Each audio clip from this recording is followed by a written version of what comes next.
রোজ এই এক জ্বালা হয়ে দাঁড়িয়েছে। কখন যে বাসটা আসবে কে জানে। জ্যাক আসবে ভিলেজ দেখতে, আর সাথে তো সব খানা পিনা মৌজ মস্তি তো আছেই।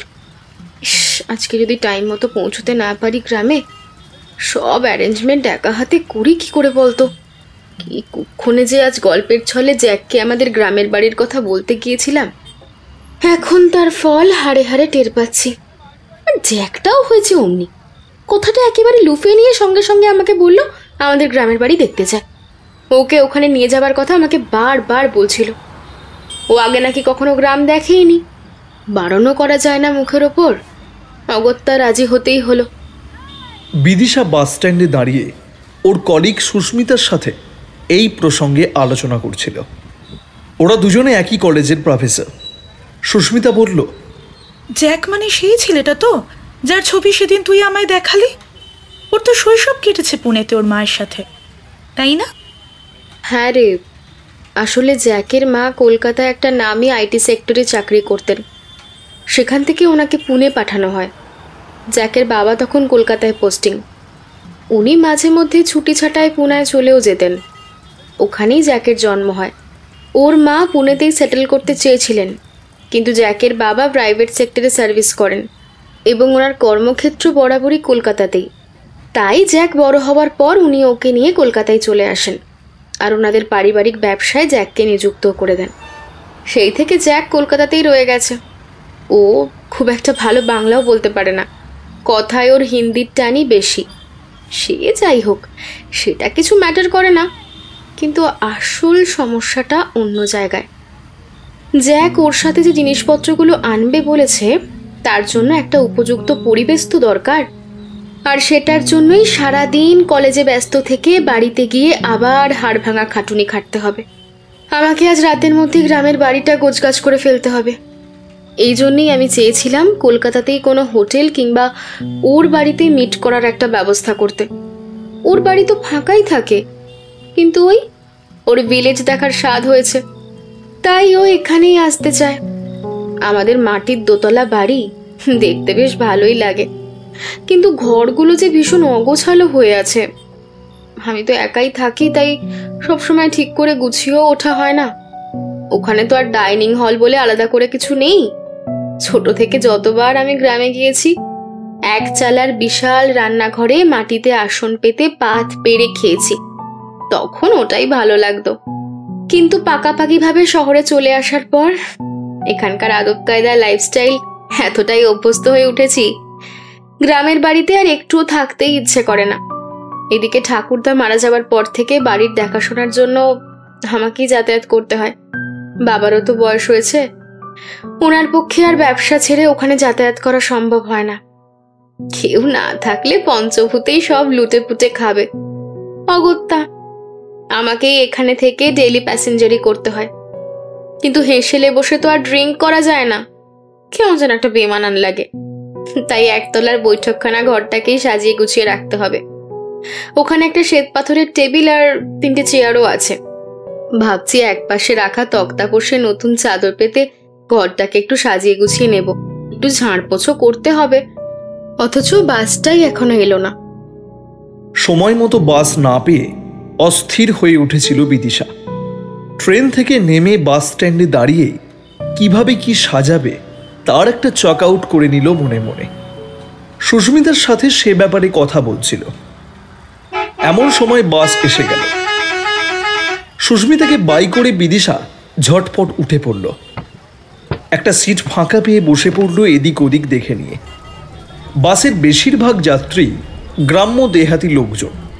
এরা সকলেই সাদামাটা জীবনযাপন করে, তাই শহুরে জীবনে অভ্যস্ত বিদিশার দিকে প্রতিদিনই সবাই ড্যাব ড্যাব করে চেয়ে থাকে। বিদিশার ভীষণ অস্বস্তি হয়। 3টে স্টপেজ পরেই তাদের নিশ্চিন্দিপুর গ্রাম। তারপর বটতলা স্টপেজে নেমে লাল মাটির রাস্তা ধরে প্রায় 20 মিনিটের হাঁটা পথ। ফুরফুরে হাওয়া দিচ্ছে। কাজের কথা ভেবে বিরক্ত হলেও ভালোই লাগছিল হাঁটতে। হঠাৎ বাঁশ বাগানের কাছে এসে বিদিশার মনে হলো কেউ তার পিছু নিয়েছে। কানে কানে ফিস ফিস করে কেউ যেন কিছু বলছে। কিন্তু পিছনে তাকিয়ে কাউকে না দেখে বিদিশা ভাবল বাঁশ বাগানে হাওয়ার শোঁ শব্দের সাথে বাঁশ পাতার সনসন শব্দ মিলে এরকম ভ্রান্তির সৃষ্টি হয়েছে। কেউ ফিসফিস করেনি। বিদিশা নিশ্চিন্ত মনে বাড়ির দিকে এগোতে থাকে। বাড়ির কাছাকাছি এসে সে যখন সদর দরজার তালা খুলে ভিতরে ঢুকল, তখন এক ঝলক ঠান্ডা হাওয়া তার গা ছুঁয়ে ঢুকে গেল। বিদিশার মনে হলো বাতাসের তোড়ে কে যেন তার সাথে ভিতরে ঢুকে এসেছে। তারপর নিজের মনেই হাসল সে। কিসব যে ভাবছি আমি, এমন আবার হয় নাকি? ছোট্ট সব ভুলভাল চিন্তা। বাড়িতে ঢুকে যথারীতি লোডশেডিং দেখে বিরক্ত হলো বিদিশা। গ্রামেও আজকাল ফের চলে যায় দেখছে। বাজারে দিব্যি কারেন্ট ছিল, পাড়াতেও দু একজনের বাড়িতে বাল্বের আলো জ্বলতে দেখলাম। বিদিশা জ্যাককে নিয়ে নানা কথা ভাবতে ভাবতে কুয়োতলায় হাত পা ধুয়ে লণ্ঠন জ্বালিয়ে ঘরদোর গোছাতে শুরু করে দিল। সব ঝেড়ে মুছে আসবাবপত্রের স্থান পরিবর্তন করে তক্তপোষে রাজস্থানী প্রিন্টের চাদরটা পেতে সেদিকে তাকিয়ে রইল কিছুক্ষণ। ঘরটা বেশ চটকদার লাগছে দেখে খুশি হলো বিদিশা। বাকি ঘরগুলো মোটামুটি গোছগাছ করে দোতলার সিঁড়ি বেয়ে উঠতে যাবে, তখনই একটা খসখসে আওয়াজ তার কানে এলো। মনে হলো কেউ তার পিছু পিছু সিঁড়ি দিয়ে উঠে আসছে। হঠাৎ ফিসফিস করে কেউ তার নাম ধরে ডাকলো, বিদিশা, ও বিদিশা, বিদিশা, দিশা, আমি এসেছি। কোথায়? বিদিশা যেন কয়েক হাজার ভোল্টের শখে ছিটকে সরে এলো সিঁড়ি থেকে। তেলের কুপিটা হাত থেকে পড়ে নিভে গেল সেই ডাক শুনে। না, কোনো ভুল নেই। যা শুনেছে সে স্পষ্ট শুনেছে। ডাকটা খুব চেনা। এভাবে দিশা বলে তাকে ডাকার একজনই আছে, কিন্তু সে এখন এখানে আসবে কি করে? সে যে অসম্ভব। অথচ সেই ডাক শুনতে পাচ্ছে, তবু চোখের সামনে আল কাদরার মতো কালো অন্ধকার ছাড়া আর কিছুই চোখে পড়ছে না। সে প্রতিপদে অনুভব করছে কেউ তার সাথে আছে। এমনকি ভারী শ্বাস প্রশ্বাসের শব্দও পেয়েছে, অথচ শত খুঁজেও তাকে পাওয়া গেল না। আচ্ছা, সে ওই অন্ধকারে মিশে নেই তো? কথাটা মনে হতে বিদিশা তেলের কুপিটা মাটি থেকে তুলে হেসেলে গিয়ে জ্বালাতে অন্ধকার কিছুটা দূর হলো। তারপর দাওয়ায় এসে চারিদিকে ভালো করে দেখে কি ভেবে সিঁড়ি দিয়ে দোতলায় উঠে গেল। দোতলায় মোট 3টে ঘর, তার মধ্যে একটাই ঠাকুরদার নিজের হাতে তৈরি মূর্তি, স্ট্যাচু ইত্যাদি স্টক করে রাখা আছে। ওটার নাম মূর্তি ঘর। সেটা সবসময় তালা বন্ধ থাকে। সেই ঘরটা বাদ দিয়ে বাকি 2টো ঘরে খানা তল্লাশি চালিয়ে সে হতাশ হয়ে বেরিয়ে এলো। ভারী অবাক লাগলো তার, এতটা ভুল কি করে শুনতে পারে? একদম পিছনে দাঁড়িয়ে কেউ চাপা স্বরে নাম ধরে ডাকলে ঠিক যেরকম শোনায় তেমন ডাকি শুনেছিল সে। কোনো ভুল নেই তাতে। কিন্তু শেষ পর্যন্ত হতাশ হয়ে যখন নিচে নেমে আসছে, তখনই ঘটনাটা ঘটে গেল। সেই মূর্তি রাখার ঘর থেকে হঠাৎ ঠুকঠাক শব্দ ভেসে এলো। হাতুড়ি পেটানোর মতো আওয়াজ শুনে বিদিশা একবার দৌড়ে গেল সেদিকে। ধেরে ইঁদুর ঢোকেনি তো? তাহলে তো সর্বনাশ হয়ে যাবে। ওখানে কতগুলো দামি পেন্টিং প্যাকিং করে রাখা আছে। ইঁদুরে সেই কাগজ কেটে দিলে সব প্যাকিং নষ্ট হয়ে যাবে। তাই তেলের কুপিটা বারান্দায় নামিয়ে রেখে শোবার ঘর থেকে চাবি নিয়ে মূর্তি ঘরের দরজাটা খুলে ফেলল সে।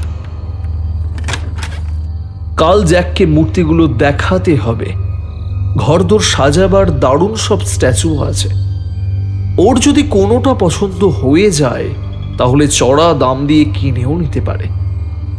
বিদিশা মূর্তি ঘরে ঢুকে এধার ওধার আলো ফেলে দেখতে দেখতে কথাগুলো ভাবছিল। এমন সময় ঘরের কোণে রাখা সবচেয়ে সুন্দর গোল্ডেন আইডলটা একটু নড়ে উঠল। বিদিশা সেদিকেই আলো নিয়ে এগিয়ে গেল। তারপরেই একটা রক্ত জল করা দৃশ্য দেখে ভয়ে মূর্তি ঘর থেকে তাড়াতাড়ি বেরিয়ে এলো। গোল্ডেন আইডলটা নড়তে দেখে তার কাছে যেতে সেটা আপনা আপনি এমনভাবে ঘুরতে শুরু করলো যেন ওর ভিতরে কেউ প্রবেশ করে স্ট্যাচুটাকে দোলাচ্ছে, আর সেই আইডলের ভেতর থেকেই আবার কেউ অদ্ভুতুরে হাসি দিয়ে তাকে ডাকছে, দিশা, ও দিশা। নাম ধরেই ডাকছে, আর তার সাথে বিকট হাসির শব্দ বেরিয়ে আসছে মূর্তিটার ভিতর থেকে। এতটা ভয়ঙ্কর অভিজ্ঞতা এর আগে তার কখনোই হয়নি। বিদিশা তড়িঘড়ি মূর্তি ঘর থেকে বেরিয়ে এসে ফের তালা লাগিয়ে দিল। বাইরে এসে বিদিশার মনে হলো একা একা এই এত বড় বাড়িতে সে বারবার হ্যালুসিনেট করছে। নইলে একটা এত বড় ভারী মূর্তি নিজে নিজে নড়বে কি করে? কাল জ্যাক এলে সকাল সকাল মূর্তি ঘরে নিয়ে আসবে। ও শিল্পের যথেষ্ট কদর করে। সেই রাতটা কোনো মতে নানান দুশ্চিন্তায় কাটিয়ে পরের দিন সকালে উঠে প্রস্তুতি শুরু করে দিল বিদিশা। সবজি, চিকেন, ডিম, পাস্তার সাথে আনুষঙ্গিক জিনিসপত্র শহর থেকে নিয়ে এসেছিল। সকাল সকাল জ্যাকের পছন্দের ইতালিয়ান ডিশ বানিয়ে পিচ রাস্তায় গিয়ে দাঁড়ালো। এখানে জ্যাকের গাড়ি নিয়ে আসার কথা আছে। গাড়িটা এক রাত রাখার জন্য একটা গ্যারেজের ব্যবস্থাও সে করে ফেলেছে। পিচ রাস্তার ওপারে একটা ছোটখাটো পেট্রোল পাম্প আছে, ওখানেই বলে কয়ে একটা ব্যবস্থা করে নিয়েছে। কিছুক্ষণের মধ্যেই জ্যাক গাড়ি নিয়ে চলে এলো। ওকে গাড়ি থেকে নামতে দেখে বিদিশার চোখের তাড়ায় কামনার আগুন জ্বলে উঠল। উফ, কি ফাটাফাটি চেহারা জ্যাকের। আজ একটা ব্ল্যাক টি শার্ট আর ব্লু জিন্স পরেছে, আরো হট লাগছে দেখতে। এমনিতে আজকাল যৌনতা নিয়ে ভাবলেই বিদিশার ইজের ভিজে যায়। জ্যাককে দেখে তো আরোই ত্বরান্বিত হলো। জ্যাক গাড়িটা গ্যারেজ করে বিদিশার হাতটা ধরে হাঁটতে শুরু করলো। কাঁচা রাস্তা ধরে ধান ক্ষেতের পাশ দিয়ে দুই শহুরে তরুণ তরুণী হাত ধরে হেঁটে যাচ্ছে। এমন একটা অভাবনীয় দৃশ্য দেখে চাষবাস, গৃহকর্ম ইত্যাদি ফেলে ছুটে এসে সবাই হাঁ করে দেখতে লাগলো তাদের দুজনকে। বিদিশার ঠাকুরদা একজন নামকরা শিল্পী ছিলেন। মৃত্যুর পরেও সবাই আজও তাকে শ্রদ্ধা করে, তাই বিদিশাকেও তারা এক প্রকার সমীহ করেই চলে। এখানে তাকে কারো কিছু বলার নেই। বিষ্টু ময়রা তো জ্যাককে দেখিয়ে বেফাঁস বলেই ফেলল, ও নতুন দিদিমণি, বয়ফ্রেন্ড নিয়ে এইছো বুঝি? মিঠাই লাগবে নাই? আমার দোকান থেকে মিঠাই নিও কিন্তু। তারপর ঘাড় চুলকে বলল, ইয়ে বলছি, অন্য কিছু দরকার হলো বলো কিন্তু, আমি সব ব্যবস্থা করে দেবো। বেশ বেশ, তাই হবে। আমার বন্ধু আবার ভাজা মিষ্টি খেতে খুব ভালোবাসে, তাই 500 মিষ্টি দই, সরভাজা আর কিছুটা পান্তুয়াও দিয়ে যেও। Hey Bidisha, what do you want to say? Jack Bishtu Moyra এবং বাকিদের দেখিয়ে বিদিশাকে প্রশ্ন করল, বিষ্টুদা একজন কনফেকশনার, তুমি আমার গেস্ট, সেই অনারেই তোমাকে সুইটস খাওয়াতে চাইছে। Okay, be quick Bidisha. Bidisha কথা বলতে বলতে বাড়ির দোরগোড়ায় চলে এসেছিল। জ্যাককে নিয়ে বাড়িতে প্রবেশ করল। জ্যাক মাথা নিচু করে খাটো দরজা দিয়ে ঢুকতে গিয়ে মাটির সিঁড়িতে হোঁচট খেল। তারপর চারপাশ দেখে বলল, Wow, mud house. I like your village. Jack ওয়াশরুমে যেতে চাইল। গ্রামে যে বাথরুম আর ল্যাট্রিন আলাদা সেটা বুঝিয়ে দেখিয়ে দিয়ে হেসেলে চলে গেল বিদিশা। চা জলখাবার একটা সুদৃশ্য ট্রেতে সাজিয়ে উঠতে যাবে, এমন সময় পিঠে একটা ঠান্ডা হাতে স্পর্শ পেয়ে চমকে উঠল বিদিশা।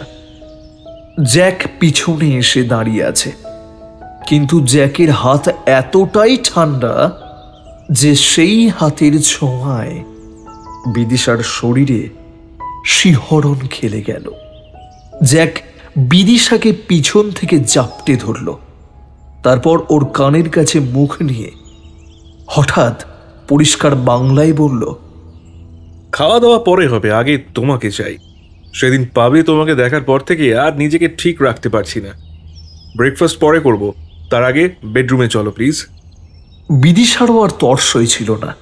খাবারটা চুপড়ি চাপা দিয়ে জ্যাককে নিয়ে দোতলার শোবার ঘরে চলে গেল। ভাগ্যিস পাশেই কোনো বাড়ি নেই, তাই কারো চোখে কিছু পড়বে না, কেউ কিছু শুনতেও পাবে না। ওর আবার সেক্স নিয়ে নানা রকম ফ্যান্টাসি আছে। তাছাড়া একটু আধটু না চাচালে বা গালি না দিলে সেক্সটা ঠিক জমে না। এসব ভেবে হাসছিল বিদিশা। জ্যাক তার সামনে এখন খালি গায়ে শুধু একটা জাঙ্গিয়া পরে দাঁড়িয়ে আছে। যৌনতার সমস্ত লক্ষণ স্পষ্ট ফুটে উঠেছে। বিদিশা কিছু করার আগে জ্যাক অতি দ্রুত হাতে তার পরনের গাউন, ব্রা, প্যান্টি সব এক এক করে খুলে বিছানায় শুইয়ে দিল। বিদিশার নরম পেলব স্তন দু হাতে নিয়ে জ্যাক খেলতে লাগল। স্তনবৃন্তের অমৃত রস শুষে নিয়ে এক এক করে সারা শরীরে যৌনতার আলতো কামড় বসিয়ে চরম উত্তেজিত করে তুলল বিদিশাকে। তারপর নাভি বৃত্তে উষ্ণ জীব বোলাতে বোলাতে তলপেটের আরো নিচে নেমে এসে গোপন ছিদ্রপথে ঘুরপাক খেতে লাগলো। জ্যাকের কানের লতিয়ে আলতো কামড়ে ঘাড়ে পিঠে যৌনতার সুড়সুড়ি দিতে দিতে অবস্থান বদলে জ্যাককে বিছানায় ফেলে দ্রুত ওর ওপরে উঠে গেল। বেশ কিছুক্ষণ মুখ মৈথুনে লিপ্ত থাকার পর জ্যাকের উত্তেজনা তুঙ্গে উঠল। সঙ্গম শব্দে, শীতকারে আর অশ্লীল গালিগালাজে ভারী হয়ে উঠল ঘরের বাতাস। দুটো শরীর মুহুর্মুহু স্থান বদলে অনবরত ওঠানামা করছে। এমন সময় বাইরের আবহাওয়া দ্রুত বদলে গেল। আকাশ কালো করে এসেছে।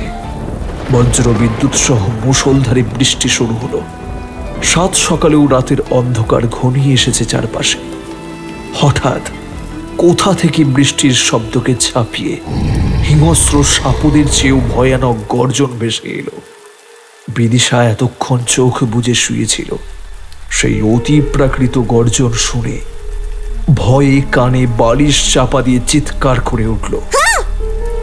অন্ধকারে জ্যাককে খুঁজে পেল না বিদিশা, কিন্তু এতক্ষণ তারা পরস্পর আলিঙ্গনে বদ্ধ ছিল। জ্যাক তাকে কিছু না বলে কখন উঠে গেল। খুব খটকা লাগলো তার। ওদিকে গর্জনটা ক্রমশ এগিয়ে আসছে বারান্দার শেষ প্রান্তে থাকা সেই মূর্তি ঘরের দিক থেকে। ভয়ে কুলকুল করে ঘামছে বিদিশা। তুমুল ঝড় বৃষ্টি বজ্রপাত নতুন কোনো ব্যাপার নয়, কিন্তু তা বলে দিন দুপুরে রাতের অন্ধকার কোনো কিছুই আর স্বাভাবিক ঠেকছে না। কপালে যা থাকে থাকুক, ওটা কিসের গর্জন তা আমাকে জানতেই হবে। ভয় পেলে চলবে না। জ্যাক যে তার অতিথি, সে হঠাৎ কোথায় উধাও হয়ে গেল? কোনো বিপদে পড়েনি তো? তাকে খুঁজে বের করতেই হবে। তড়িঘড়ি গাউনটা গলিয়ে সাহসে ভর করে বিদিশা ঘর থেকে বেরিয়ে এলো। বৃষ্টির ঝাঁট এসে গোটা বারান্দাকে ভিজিয়ে দিয়েছে।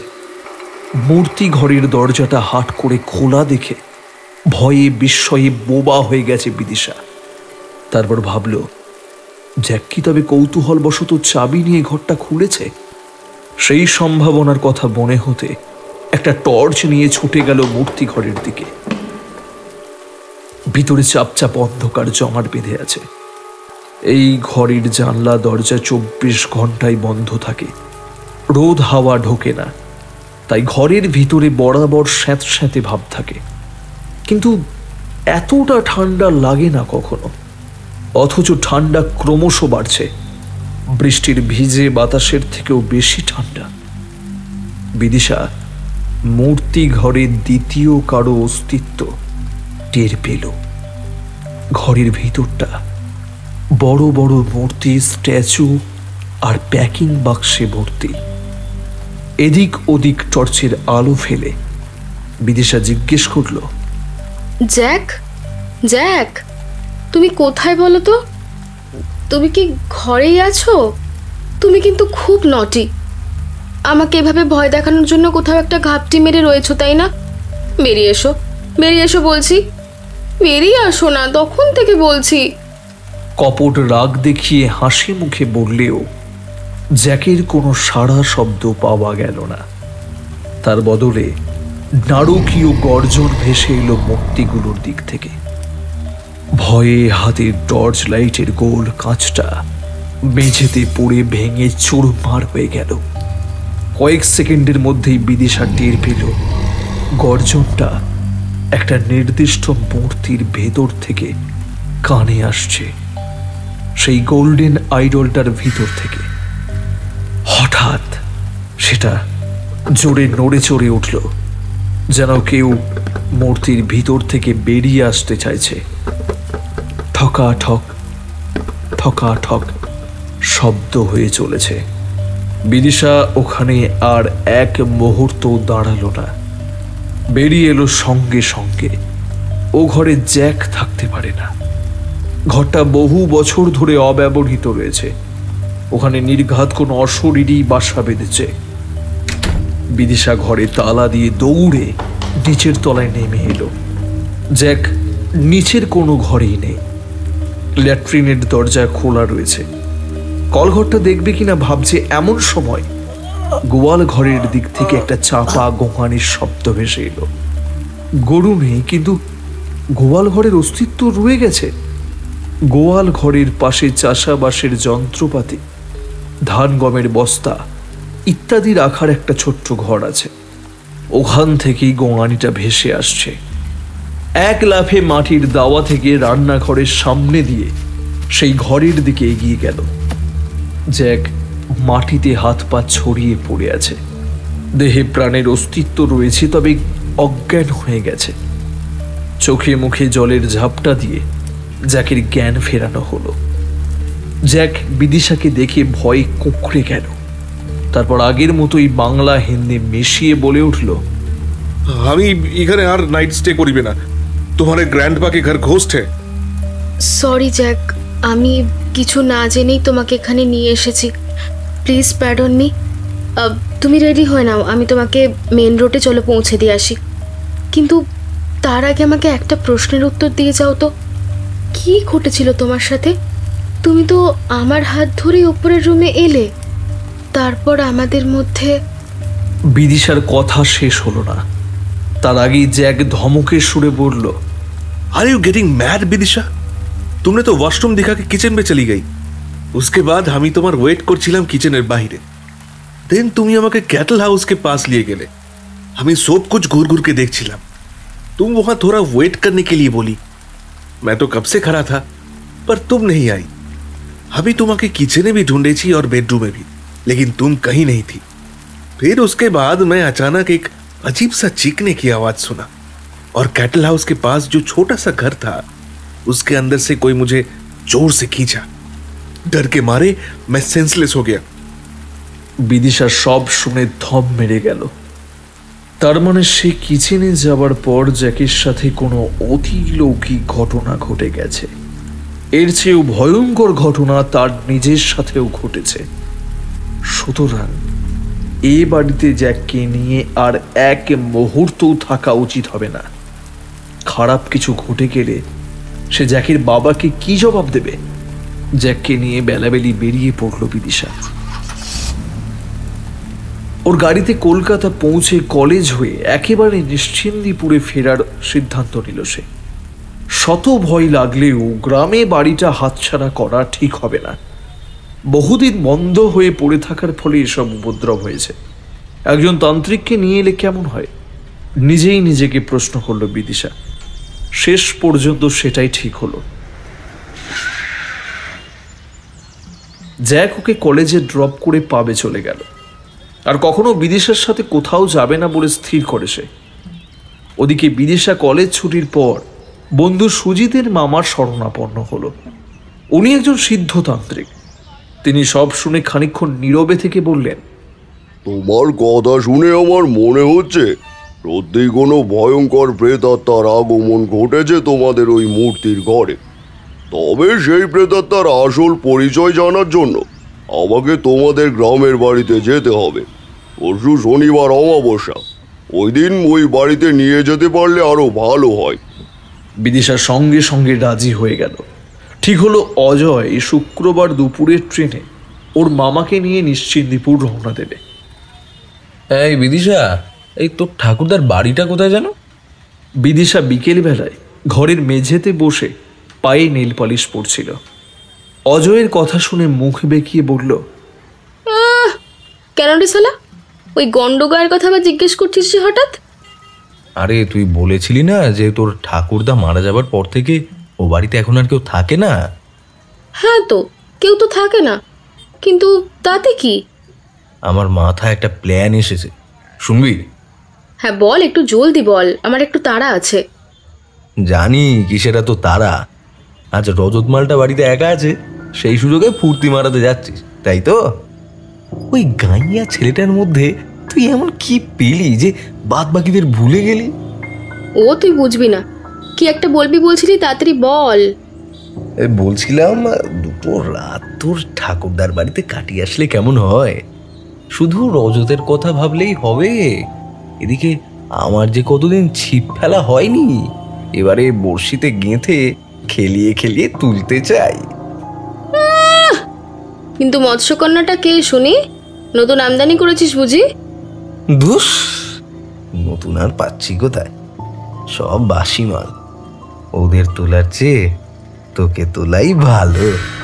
চল না, চল তো ঠাকুরদার বাড়ি যাই। বুঝলাম, প্রস্তাবটা মন্দ নয়। দাঁড়া, ওদিকটা একটু সামলে নিয়ে তারপর তোকে ডেটটা বলছি। বেশ বেশ, আমি ওয়েট করছি, বাট ট্রাই কর একটু তাড়াতাড়ি যেতে। হ্যাঁ, আর পারা যাচ্ছে না। বিদিশার নেল পলিশ পড়া হয়ে গিয়েছিল। মেঝে থেকে উঠে পড়ল, এবার তুই যা, কেউ দেখে ফেলতে পারে। আমি চেঞ্জ করে একটু পরেই যাব। ওরে আমার সতী সাধ্য রে, আমার সামনে চেঞ্জ করতে অসুবিধে হলো কবে থেকে? আগে তো কথায় কথায় প্যান্ট জামা খুলে ফেলতিস, আর আজ আমাকে চলে যেতে বলছিস যে বড়? এখনো তো ছিপ ফেলা যেত। হ্যাঁ, আরে আজ বাড়িতে রিলেটিভসরা রয়েছে, যে কোনো মুহূর্তে ঘুরতে ঘুরতে আমার ঘরে চলে আসতে পারে। ছোট পিসির শ্বশুর শাশুড়ি গ্রাম থেকে এসেছে, গেঁয়োদের একটু বেশি কৌতূহল হয়। তুই তো জানিস, দরজা বন্ধ দেখলে আবার চিৎকার করা শুরু করবে। বেশ, আমি চললাম। ডেটটা তাড়াতাড়ি ফাইনালাইজ কর প্লিজ। এই বলে অজয় যেই চেয়ার থেকে উঠতে গেল, অমনি মনে হলো কেউ ওর জামার কোনা ধরে টানছে। বার্তিনেক একই ঘটনার পুনরাবৃত্তি হওয়ায় অজয় হতভম্ব হয়ে উঠে দাঁড়ালো। কোনো বাচ্চা টাচ্চা আসেনি তো এ বাড়িতে? নিচু হয়ে চেয়ারের তলা, খাটের তলা ভালো করে খুঁজে দেখল, কিন্তু কোথায় কি? কেউ নেই। ওদিকে বিদিশাও তাড়া দিচ্ছে। কিরে, কি হলো তোর? খাটের তলায় আবার কি খুঁজছিস? টাকা পয়সা পড়ে গেল নাকি? দাঁড়া দাঁড়া, খাটের তলাটা অন্ধকার, একটু লাইট জ্বালাই। আরে টাকা পয়সা কিছুই পড়েনি রে, মনে হলো কি আমার জামা ধরে টানছে। এই, তোদের বাড়িতে কোনো দুষ্টু বাচ্চা আছে? তোর মাথাটা কি একেবারে খারাপ হয়ে গেছে? আরে আমাদের বাড়িতে বাচ্চা আসবে কোথা থেকে? আর ছোট পিসির তো মাত্র 2 মাস হলো নতুন বিয়ে হয়েছে, বাকি ভাই বোনেরা সকলেই বড় হয়ে গেছে, তুই তো সবই জানিস। এমন সময় বাচ্চা মেয়ের গলায় সত্যি সত্যি কেউ খিলখিল করে হেসে উঠল। ঋণ ঋণে অথচ ঠান্ডা গলায় কেটে কেটে বলল, সময় হয়ে গেছে, এবার একে একে সবাই চলে যাবে, কারোর নিস্তার নেই।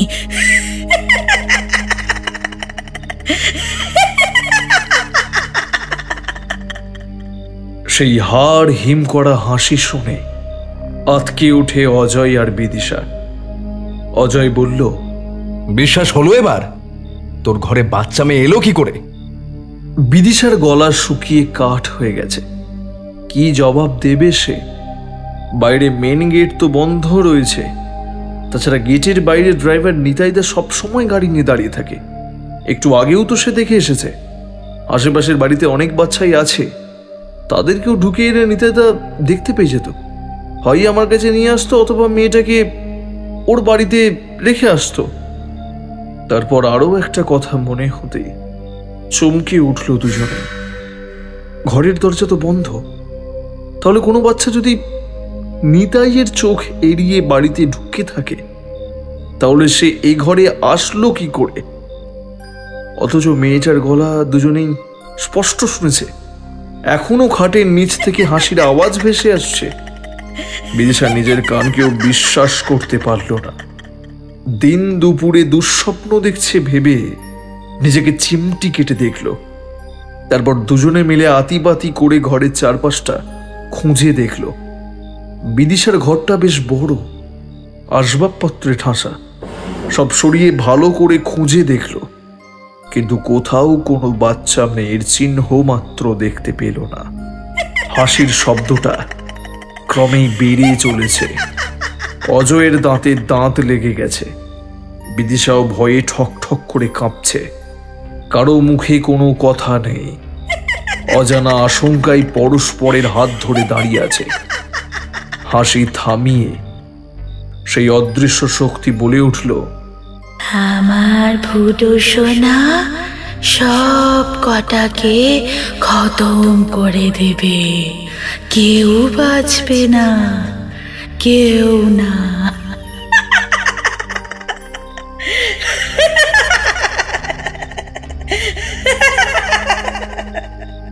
ইতিমধ্যে সন্ধে হয়ে গেছে। ঠক করে কি একটা আওয়াজও হলো ঘরের ভিতরে। আলো জ্বালাবার সাহস ছিল না কারো। এক জায়গায় দাঁড়িয়ে কাঁপছিল দুজনে। লাইটের সুইচ বক্সটা ঘরের এক কোণ একটু দূরে। অজয় ভুলেই গেছিল তার পকেটে মোবাইল রয়েছে। আচমকা সেটা মনে পড়তেই মোবাইলের ফ্ল্যাশ লাইটটা অন করলো, আর তখনই দেখলো একটা অদ্ভুত দেখতে পুতুলের মুন্ডু পড়ে আছে ঘরের মেঝেতে। পুতুলের মুখটা কি ভয়ঙ্কর দেখতে! এই জিনিস এখানে আসলো কি করে ভাই? আমি কিছু জানি না অজয়। এটা তো একটা ভুডু পুতুল, যারা ব্ল্যাক ম্যাজিক করে তাদের কাছে থাকে। বাচ্চা মেয়েটা ভুডু সোনা বলছিল, সেটা শুনেছিলি তুই? কেউ আমাদের উপর কালা জাদু করছে না তো রে? দেখ গে, তোর রজত হয়তো রেগে গিয়ে আমাকে সারবার প্ল্যান করছে। ওই ভয়ঙ্কর পরিস্থিতিতেও অজয়ের কথা শুনে হেসে ফেলল বিদিশা। তবে ধীরে ধীরে সেই বিশ্রী হাসির আওয়াজটা মিলিয়ে গেল। সাহস করে পুতুলের মুন্ডুটা নিয়ে বারান্দায় গিয়ে বাড়ির পিছনে ঝোপঝাড়ের ভিতর ফেলে দিল বিদিশা। তবে তার মন থেকে চিন্তা গেল না, ভুডু পুতুলের ধরটা গেল কোথায়। শুধু মুন্ডু কেটে এইভাবে ভয় দেখানোর মানেটা কি? কে ভয় দেখাচ্ছে? বাচ্চা মেয়েটা কি কোনো অশরীরী, নাকি কোনো বহুরূপী শয়তান? যদিও সে এসব পুরোপুরি বিশ্বাস করে না, তবু অজয়ের কথা অনুযায়ী গোটা পুতুলটা একসাথে পাওয়া গেলে সব শুদ্ধ পুড়িয়ে ফেলতে হবে। তাহলে নাকি আর কোনো সমস্যা থাকবে না। শয়তানদের অনেক অলৌকিক ক্ষমতা থাকে, তবে সত্যিই যদি সে কোনো শয়তান হয় তাহলে সে কে সেটা আগে জানা দরকার।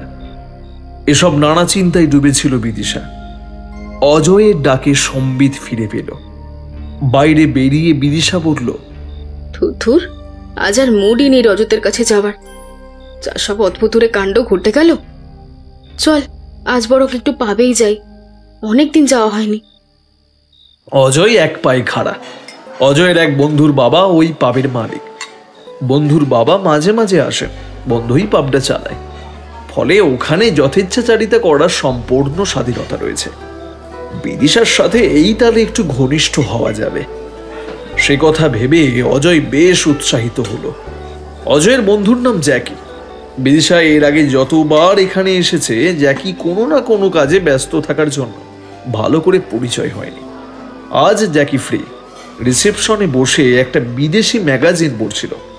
অজয় বিদিশাকে নিয়ে স্লাইডিং ডোর ঠেলে পাবে ঢুকতেই জ্যাকি উঠে দাঁড়ালো।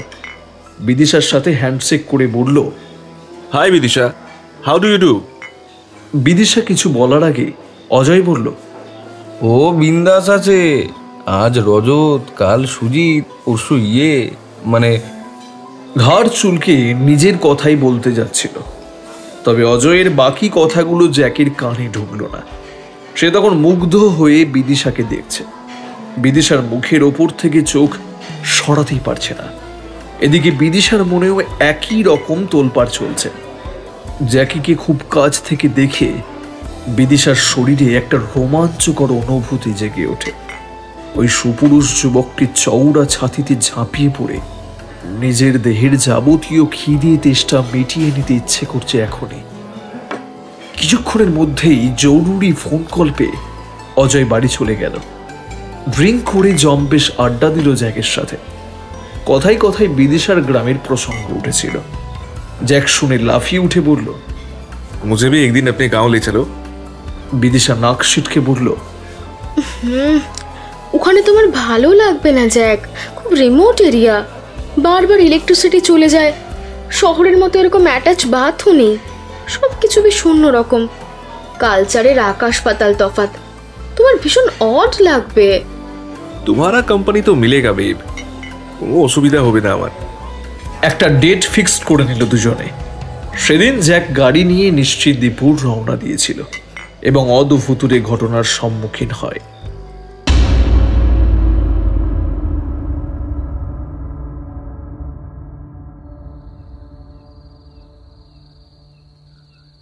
সুজিত ওর মামাকে নিয়ে অমাবস্যার আগের সন্ধ্যায় হাজির হল নিশ্চিন্দিপুর গ্রামে। যথারীতি লোডশেডিং হয়ে গেছে। দাওয়ায় মাটির দেওয়ালের কুলুঙ্গিতে প্রদীপ জ্বলছে। সেই আলো আঁধারিতে বাড়ির চৌকাঠ ডিঙ্গোতেই আচার্য হরনাথ শিউরে উঠলেন। তার ষষ্ঠেন্দ্রিয় বলছে কোনো শক্তিশালী প্রেতাত্মা কিংবা অপদেবতা এ বাড়িকে গ্রাস করেছে। সে রাতে ধ্যানযোগে তিনি যা দেখলেন তা এক কথায় সাংঘাতিক। রাতে শুয়ে সুজিতকে স্পষ্ট জানিয়ে দিলেন, যা দেখেছি তাদের নিকৃষ্ট শ্রেণীর কোনো গোপন সাধনা বা গর্হিত কাজ ও আমি করতে পারবো না। এই কথা বিদিশা আমাকে জানিয়ে দিও। কাল ভোরেই আমরা কলকাতায় ফিরে যাব। অন্য কোনো তান্ত্রিক, কাপালি কিংবা ভৈরবকে খবর দিতে বলো, তারা হয়তো কিছু উপায় বাতলে দিতে পারেন। এরপর আর কোনো কথা হলো না। পরদিন কাক ভোরে আকাশ ফর্সা হবার আগেই তিনি সুজিতকে নিয়ে বেরিয়ে পড়লেন। পা বেয়ে কিছু একটা সরসর করে ক্রমাগত ওপরের দিকে উঠছে। কলকল করে জল পড়ার শব্দে মাঝরাতে ঘুমটা ভেঙে গেল বিদিশার। চারপাশে ঘুটঘুটে অন্ধকার। বুঝল লোডশেডিং হয়ে গেছে। গ্রামে থাকার এই এক সমস্যা, যখন তখন লোডশেডিং হয়ে যায়, কিন্তু শহরে থাকার আর কোনো উপায় নেই। তাই এই অচকাই এসে পড়ে থাকতে হচ্ছে। বিছানায় বসে এসব কথাই ভাবছিল বিদিশা। ঠিক সেই মুহূর্তেই টের পেল অন্ধকারে গা বেয়ে কি যেন একটা শরীরের উপরের অংশে উঠে যাচ্ছে, অথচ হাত দিয়ে সে কিছুই অনুভব করতে পারল না। ওদিকে ঝর্ণার জল যেমন পাথরে আছড়ে পড়ে, যেমন কুলকুল শব্দে বয়ে যায়, ঠিক সেরকম আওয়াজ কানে আসছে। এদিকে অজানা বস্তুটা তার সারা শরীরে ঘুরতে ঘুরতে স্তন বৃন্তে এসে ঠেকেছে। বিদিশার শরীরে শিহরণ খেলে গেল। এক রোমাঞ্চকর অনুভূতি গ্রাস করল তাকে। গায়ের রোম খাড়া হয়ে উঠেছে, তবে ভয়ে নয়, সুখের আবেশে। এই মুহূর্তে তার মনে হচ্ছে কোনো পুরুষের কামার্ত বলিষ্ঠ হাত তার সর্বাঙ্গে বুলিয়ে তাকে গভীরভাবে আকৃষ্ট করছে। বিদিশা স্পষ্ট বুঝতে পারল কেউ তাকে উত্তেজিত করে তার সাথে যৌন মিলনে আবদ্ধ হতে চাইছে, কিন্তু কে সে? হঠাৎ তার খেয়াল হলো একটা দীর্ঘ কালো ছায়া এসে বসে আছে বিছানার এক পাশে। দুটো লম্বা হাত এসে বিদিশার দুই স্তন একসাথে আকর্ষণ করে মুখে পুড়ে শোষে নিতে লাগলো। স্পর্শ সুখে চোখ বুজে এলো বিদিশার। জড়ানো গলায় বলে উঠল, কে? রজত? রজত এলি? উফ, কতদিন পর তোকে এত কাছে পেলাম। সেই দীর্ঘ অবয়বটি কোনো উত্তর দিল না। বিদিশা টের পেল রজত এক ঝটকায় ওকে বিছানায় ফেলে ওর পা দুটোকে ফাঁক করে দিয়েছে। দু পায়ের মাঝখানে জিহ্বার স্পর্শে সেই চরম মুহূর্ত উপস্থিত হলো। সিক্রিয়েশন শুরু হয়ে গেল। বহু ছেলের সাথে সে বিভিন্ন সময় যৌন সংসর্গ করেছে, কিন্তু রজতই একমাত্র এক্সপার্ট ছিল যে স্পট খুঁজে চরম দৈহিক আনন্দ দিতে, যা বিদিশার বরাবরের পছন্দ ছিল। বিদিশা অতীতের সেই রঙিন দিনগুলো বহু দিন পর ফিরে পেয়ে হাসি মুখে বলল, সেই যে সবাই মিলে কলেজ থেকে ঘাটশিলার ধারাগিরি জলপ্রপাত দেখতে গেলাম, তারপর থেকে তুই যে কোথায় উধাও হয়ে গেলি, তোকে আর খুঁজেই পেলাম না। তুই নিখোঁজ হওয়ার পর আমার আর শহরে মন টিকলো না, তাই পাত্তারে গুটিয়ে ঠাকুরদার বাড়িতেই চলে গেলাম পাকাপাকিভাবে। এতক্ষণ অন্ধকারে বসে বিদিশা রজতের সাথে কথা বলছিল। কি মনে হতে সে বলল, কি রে রজত, কিছুই তো বলছিস না। আমি তো শুধু একাই বকে যাচ্ছি, কিছু তো বল। হঠাৎ সমস্ত নিস্তব্ধতা ভেঙে কেউ হাড় কাঁপানো বিশ্রী হাসি হেসে উঠল।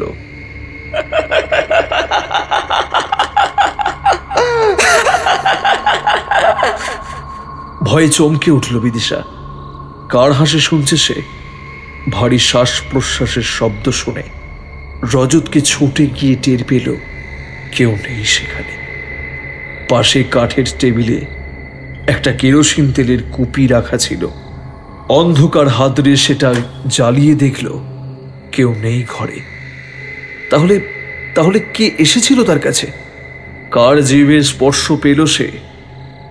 এমন সময় আবার তার মনে হলো পায়ের দিক থেকে একটা কিছু সরসর করে উঠে আসছে বুকের দিকে। আচমকা লম্ফোর আলোটা কাঁপতে শুরু করলো। নিভে যাওয়ার মুহূর্তে বিদিশা দেখতে পেল সে এতক্ষণ যে কালো ছায়াটাকে রজত ভেবে কথা বলছিল, এই মুহূর্তে সেটা পরিণত হয়েছে একটা লকলকে লম্বা জীবে। কোনো অবয়ব নেই, শুধু একটা লম্বা আঠালো জীব পা বেয়ে উঠে সারা শরীরটাকে চাটছে। হঠাৎ হঠাৎ মাংস পচা গন্ধ ভেসে এলো। টপ টপ করে তাজা রক্ত পড়ছে সেই কাটা জিহবা থেকে। বিদিশা ভয়ে চিৎকার করে দরজার হুড়কা খুলে ঘর থেকে ছুটে বেরিয়ে এলো। বাইরেও নিশ্ছিদ্র অন্ধকার ঘনিয়ে আছে। দাওয়া থেকে নেমে উঠোনের মাঝখানে দাঁড়িয়ে ভয়ে ভয়ে ঘরের দিকে তাকালো। ঘরের বাইরে এসে বিদিশা শিকল তুলে দিয়েছে। জানলাটা বন্ধ ছিল। দুদিন ধরে শৈত্য প্রবাহ চলছে। ঘরের ভিতর যথেষ্ট ঠান্ডা, তাই জানলা খোলার প্রয়োজন হয়নি। গ্রামের বাড়িতে বসবাস শুরু করার পর থেকে বহুবার লোডশেডিং এর কবলে পড়েছে, কিন্তু আজকের অন্ধকারটা কেমন যেন আলাদা, অন্যরকম, যা কেবল ভয়ের উদ্রেক করে। হঠাৎ বন্ধ জানালাটা খট করে শব্দ হয়ে আপনা থেকেই খুলে গেল, অথচ জানলায় শক্ত করে হুড়কো আঁটা ছিল। কি করে ওটা খুলে যেতে পারে? অথচ এই দোতলা মাটির বাড়ির অন্যান্য জানলা দরজা সব পাটে পাটে বন্ধ রয়েছে। এরপর বিদিশা যা দেখতে পেল তাতে তার গায়ে সমস্ত রক্ত যেন জমে বরফ হয়ে গেল। সেই রক্ত মাখা কাটা জীবটা জানলার গড়াত বেয়ে ওঠানামা করছে। নাক মুখ দিয়ে অপার্থিব চাপা গর্জন ভেসে আসছে। বিদিশা আর কোনো দিকে না তাকিয়ে সদর দরজা খুলে বাইরে বেরিয়ে গেল। একটা আওয়াজ তাকে তাড়া করে বেড়াচ্ছে, ঠিক নদীর জলের মতন কলকল শব্দ। অথচ আশেপাশে কোনো পুকুর ঘাট নেই। একটু দূরে বাঁশ বাগানের কাছে 2-3টে ছোট বড় পুকুর আছে। আরো খানিকটা হাঁটলে শ্মশান ঘাট। স্রোত আছে, কিন্তু কোনো ঘাটে এমন জলতরঙ্গের শব্দ হয় না। তাহলে এই শব্দটা ওর কানে কোথা থেকে আসছে? ভয়ে এই শীতেও কুলকুল করে ঘামতে শুরু করেছে বিদিশা। পথ ঘাট শুনশান। যদিও আজ লোডশেডিং, তবুও পাড়া গাঁয়ে গরমের দিনেও 9টার মধ্যে সবার বাড়ির আলো নিভে যায়। আর শীতকালে তো কথাই নেই, সন্ধে 7টাতেই মিশকালো অন্ধকার নেমে আসে। কোনো বাড়িতে তেলের কুপিটুকুও জ্বলতে দেখা যায় না। আর সেখানে এখন মাঝরাত, বাইরে কেই বা থাকবে? হাতে গোনা কয়েকটা বাড়িতে ইলেকট্রিসিটি আছে। শীতকালে রাত 8টার মধ্যেই তাদের আলো নিভে যায়। বিদিশা অজানার উদ্দেশ্যে ছুটে চলেছে। ওকে তাড়া করে বেড়াচ্ছে জলের কলকল শব্দ আর কিছু মানুষের হই হুল্লোড়, চিৎকার চেঁচামেচি। এতক্ষণ শুধু জলের শব্দ হচ্ছিল, এখন তার সাথে যোগ হলো লোকজনের কথাবার্তা, হাসি ঠাট্টা। কিছুক্ষণ পর একটা কান ফাটানোর চিৎকার আর ভারী কিছু পড়ে যাবার শব্দ। বিদিশা একবার সাহস করে ঘাড় ঘুরিয়ে পিছনে তাকান, কিন্তু কাউকেই দেখা গেল না। তাহলে এত আওয়াজ আসছে কোথা থেকে? কোনো অলৌকিক কিছু চোখে পড়ল না তার। তবে কি সে সম্পূর্ণ ভুল দেখল? পুরো ঘটনাটা মনে করার চেষ্টা করল বিদিশা। তারপর গাছতলায় দাঁড়িয়ে আপন মনে বলল, না না, আমার মাথাটা একদম খারাপ হয়ে গেছে। এই রজতের কথা ভেবে ভেবে আমার মাথাটা খারাপ হয়ে গেছে। নির্ঘাত কোনো একটা ভ্রান্ত স্পার্শিক উপলব্ধি, অর্থাৎ টাইটিক হ্যালুসিনেশনের শিকার হয়েছি আমি। কোথায় কাটা জীব, কোথায় কি? সারাক্ষণ দুশ্চিন্তা করে করে আজ আমার এই অবস্থা হয়েছে। কথাগুলো মনে হতে বিদিশা অনেকটা নিশ্চিন্ত বোধ করল। এতখানি পথ দৌড়ে এসে বেশ ক্লান্ত লাগছিল, তাই বটগাছের তলায় ধুলোই মাটিতেই বসে পড়ল। বেশ জল তেষ্টা পেয়েছে, কিন্তু জল পাবে কোথায়? বটতলা থেকে একটু দূরে পুরো মন্দিরের কাছাকাছি অবশ্য একটা নলকূপ আছে, কিন্তু উল্টো পথে যাওয়ার থেকে নিজের বাড়ির দিকেই হাঁটা দেওয়া ভালো হবে ভেবে উঠে পড়ল সে। ঝোড়ো হাওয়ায় মেঘ সরে গিয়ে চাঁদ উকি দিয়েছে, ফলে অন্ধকার খানিকটা দূর হয়েছে। বিদিশা হাঁটা শুরু করল। বটতলা থেকে বিদিশার বাড়ি ধীরে সুস্থে হেঁটে গেলে 15 মিনিট লাগে। বিদিশা তাড়াতাড়ি পৌঁছানোর জন্য একটু জোরে জোরেই হাঁটছিল। প্রায় 7-8 মিনিট হাঁটার পর হঠাৎ মনে হলো কেউ তার পিছু পিছু আসছে, কিন্তু মনের ভুল ভেবে তেমন আমল না দিয়ে আবার হাঁটা শুরু করলো।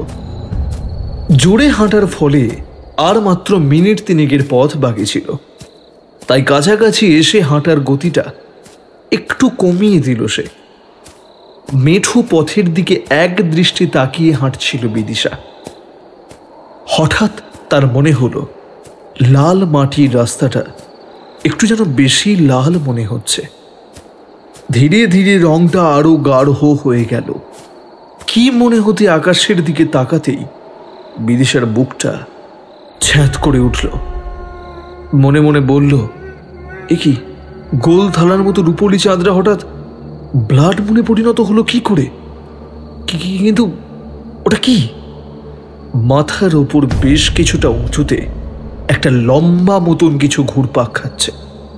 বিদিশা ভয়ে চোখ বুজে ফেলল। সে যা দেখছে সেটা কি সত্যিই দেখছে, নাকি দেখার ভুল? এও কি সম্ভব? এমন সময় কাঁধে চ্যাটচ্যাটে আঠালো মতো কিছু এসে পড়তে গা ঘিন ঘিন করে ওঠে তার। কয়েক সেকেন্ডের মধ্যেই সে টের পেল কোথা থেকে তার কাঁধের উপর টপ টপ করে রক্ত চুইয়ে চুইয়ে পড়ছে। ভয়ে ভয়ে উপরের দিকে তাকাতে হাত পা অসাড় হয়ে গেল বিদিশার। সেই কাটা রক্তাক্ত জিভটা মাথার উপর শূন্যে ভাসছে। বিদিশা ভয়ে কাঁপতে কাঁপতে মাটিতে পড়ে গেল। নারকীয় গর্জন ভেসে আসছে সেই কাটা জিভটা থেকে। বিদিশার ছুটে পালাবার শক্তি নেই, পা দুটো টনটন করছে। মনে হলো খুব ভারী কিছু তার পায়ের উপর চেপে বসেছে।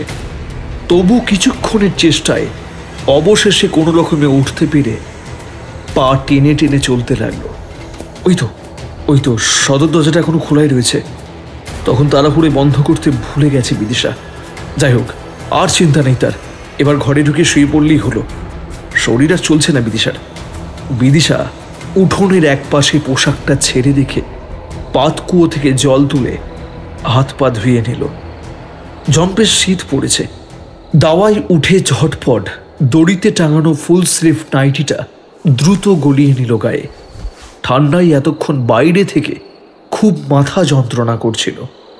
মোটা আলোয়ানটা জড়িয়ে হেসেলের দিকে চলে গেল। হাত পা ঠান্ডায় জমে গেছে। শরীরটা গরম করা দরকার। গরম কফি খেয়ে শুতে যাবার কথা ভাবল বিদিশা। আর তখনই দরজায় কড়া নাড়ার শব্দ হলো। বিদিশা খুব অবাক হয়ে গেল। এই মাঝরাতে কে আবার জ্বালাতে এলো? কারো আসার তো কথা ছিল না। কোনো চোর ডাকাত নয় তো? সে একা থাকে দেখে লুটপাট করতে এসেছে এমন নয় তো? হঠাৎ বিদিশার চিন্তার জাল ছিন্ন করে একটা চেনা গলা ভেসে এলো। দরজা খোল দিশা, আমি সুজিত। নিশ্চিন্ত বোধ করল বিদিশা। এ তো সত্যিই সুজিতের গলা। যাক বাবা, তাহলে আর চিন্তা নেই। ছুটে গিয়ে দরজা খুলে দিল। এমনিতেই হিমেল হাওয়া বইছে। দরজা খুলতে দ্বিগুণ কনকনে ঠান্ডা হাওয়া এসে হাড় কাঁপিয়ে দিল বিদিশার। দরজার বাইরে কালো হ্যাট কোট পরে সুজিত দাঁড়িয়ে আছে। গলার টাইটা টেনে ধরে বিদিশা বলল, কি হ্যান্ডসাম লাগছে রে তোকে। তুই সেদিনের পর থেকে কোথায় উধাও হয়ে গেলি বলতো? সেই যে মামার সাথে এলি, আবার জরুরি কাজ আছে বলে পরের দিন ভোরেই চলে গেলি। তারপর থেকে তো তোর সাথে আর কোনো যোগাযোগই হয়ে ওঠেনি। কলকাতার বাড়িতে 2 দিন ছিলাম, বাট তুই একদিনও এলি না। আসলে জানাবার সময় পাইনি রে, এতদিন আউট অফ স্টেশন ছিলাম। কাল বিকেলে ফিরেছি, তারপর তোকে খুব মিস করছিলাম রে, তাই রাতের ট্রেন ধরে আজ চলে এলাম। তা বেশ করেছিস। যা, এখন হাত মুখ ধুয়ে বৈঠকখানায় গিয়ে বসতে দেখি, আমি কফি নিয়ে আসছি।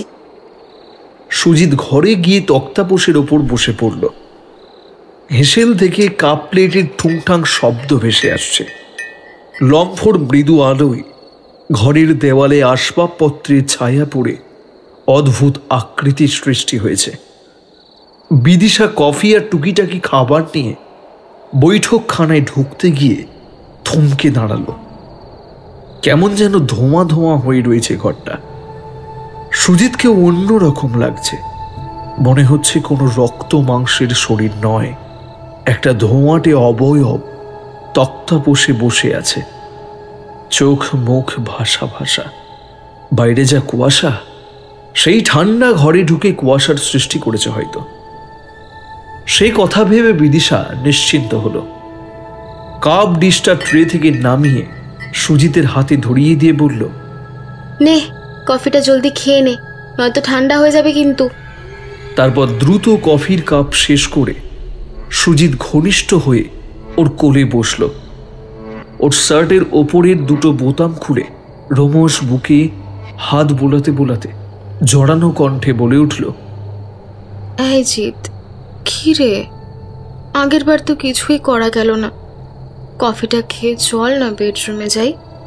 পর মুহূর্তেই খিস্তি দিয়ে বলল, ধুর, সেটা নিরস মাল।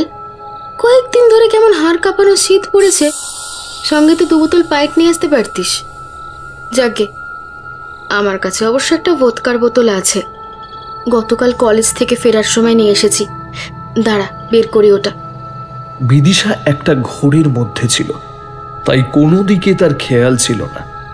যদি খেয়াল থাকতো তাহলে দেখতে পেত সুজিতের ঠোঁটের কোণে একটা হিংস্র ক্রুড় হাসি খেলা করছে। বিদিশা শ্বেত পাথরের টেবিলে রাখা হ্যান্ডব্যাগ খুলে ভদকার ছোট বোতলটা বের করে দেখালো। যা, তবে আর দেরি কিসের, 2টো কাঁচের গ্লাস নিয়ে আয়, ডুকু টুকু করে কাজকর্ম শুরু করে দিই। বিদিশা বটল ওপেনারটা সুজিতের হাতে দিয়ে গ্লাস আনতে চলে গেল। কয়েক মিনিট পর গ্লাস দুটো আর বাদামের চাট নিয়ে বিদিশা দাওয়ায় এসে দেখল সুজিত বৈঠকখানা থেকে বেরিয়ে সিঁড়ি দিয়ে ওপরে উঠে যাচ্ছে। বিদিশা হাঁ করে তাকিয়ে রইল সুজিতের দিকে। চলার ধরন দেখে মনে হচ্ছে যেন এবারে সবকিছুই ওর খুব চেনা, অথচ এর আগে মাত্র একটা রাতের জন্য ওর মামার সাথে এখানে এসেছিল, তাও সেদিনের রাতটুকু একতলার ঘরেই কাটিয়েছে। ওর মামা হঠাৎ কি একটা জরুরি কাজ মনে পড়ে যাওয়ায় পরের দিন ভোর ভোর চলে গেলেন। অন্য কাউকে ডাকতে বলেছিলেন।